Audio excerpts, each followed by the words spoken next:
Hi everyone, this is Dr. Amir Ramazani. Today I'm going to talk about trauma, brain, and personal injury.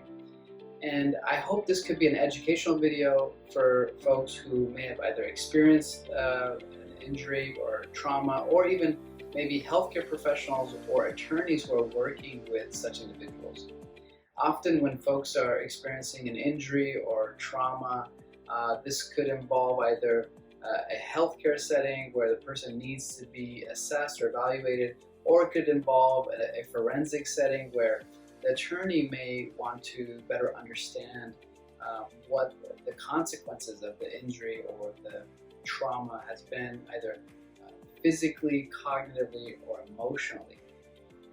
And so I'm hoping that we can talk about these two conditions and how to evaluate for it, at least from a psychological perspective. And the source of the injury can come from many different sources. Some folks may experience a car accident, a motorcycle accident. It could be an injury at work. The person may have witnessed something that was very scary or had experienced something that was quite frightening, or there may have been some physical abuse or some sort of abuse happening. When we as human beings experience some sort of injury or some trauma, there's naturally some sort of reaction that we will have. For some folks, they can emotionally they can develop post-traumatic stress, and post-traumatic stress is really a condition that really impacts a person's entire life, and there are many symptoms of it, but really quickly the person may experience flashbacks or nightmares of the event. The person may be quick to react or hypervigilant, or their whole body may be quite irritated or angry.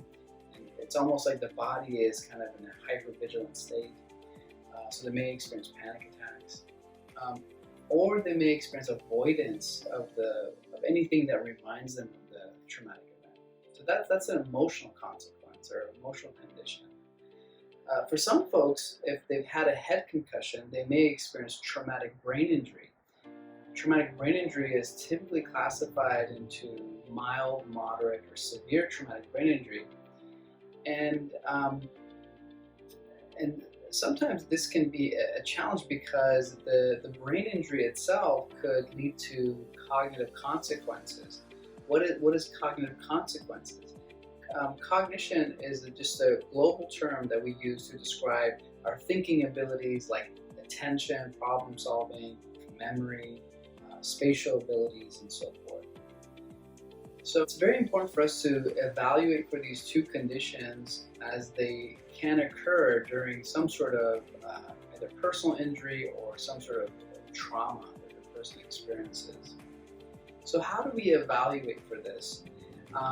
In some situations, either the healthcare professional or the attorney, or sometimes even the client, they want to understand what's really going on, what are the consequences, and if there are certain consequences, what does it do to?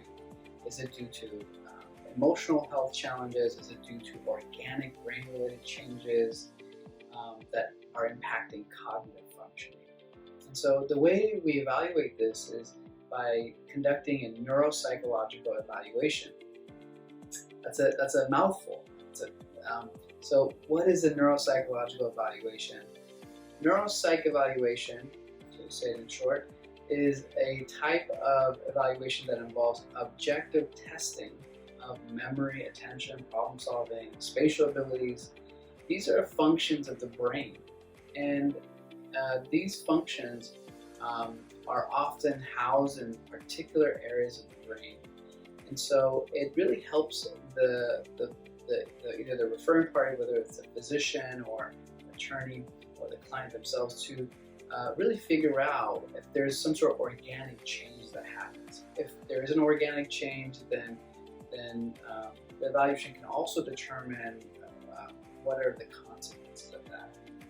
If there is no organic change, then it's helpful to understand why. And sometimes, for example, emotional factors or post-traumatic stress conditions can also lead to cognitive challenges. So the neuropsych evaluation not only helps to differentiate that, but also to determine that, and also look at the consequences, and in some situations to look at the validity of these symptoms that the person is experiencing.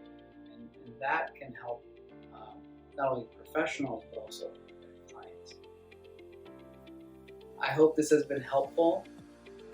If you want to learn more about neuropsychological evaluations, please visit my website at dramirramazani.com. Thank you very much.